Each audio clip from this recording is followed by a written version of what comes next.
Hello guys, তোমরা সবাই কেমন আছো? আশা করি সবাই ভালো আছো। চলো ছোট্ট একটি ব্লগ নিয়ে চলে এসেছি, একটা মরাবাড়ি আর কি ভোজের ব্লগ।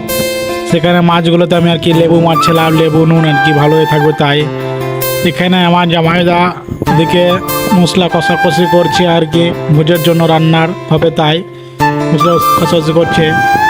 অবশ্যই ভিডিওটি ভালো লাগলে অবশ্যই লাইক করো, আর চ্যানেলটা নতুন হয়ে থাকলে অবশ্যই চ্যানেলটার পাশে সাবস্ক্রাইব করে পাশে থেকো। চলো আজকে মাছ কাটিংগুলো কী করে করছে দেখো। এইসব মাছগুলো নিয়ে আসা হয়েছে আর কি অন্ধের রুই জঙ্গিপুর আড়ত থেকে। মাছগুলো এখান থেকে সব কাটিং করা হয়েছে। প্রথমে মাছগুলোকে আঁশ ছাড়িয়ে নেওয়া হচ্ছে আর কি চামচ দিয়ে আর কি।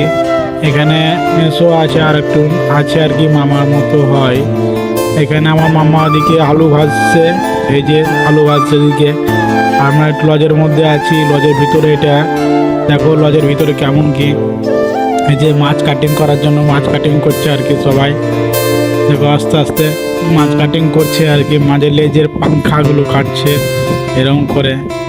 আর লজের ভিতরে এই যে লজের ভিতরে সব যেখানে রাখা সব কিছু জিনিসপত্র আমি আনতে গেছিলাম, ওখান থেকে আমাদের নিয়ে আসছে আর কি হাতে করে। তারপর নিয়ে এসে এখানে দিচ্ছে, আর মামা এদিকে আলু ভাজছে। আমার জামাইদা দেখো ওখানে মাছ কাটিং করে দিচ্ছে আর কি, পিসগুলো আর কি কী করে পিস করতে হয় ওই জন্য পিস করে দিচ্ছে। দেখো ভিডিওটি অবশ্যই ভালো লাগলে লাইক করো, আর চ্যানেলে প্লিজ সবাই সাবস্ক্রাইব করো, একটু সবাই সাপোর্ট করো প্লিজ।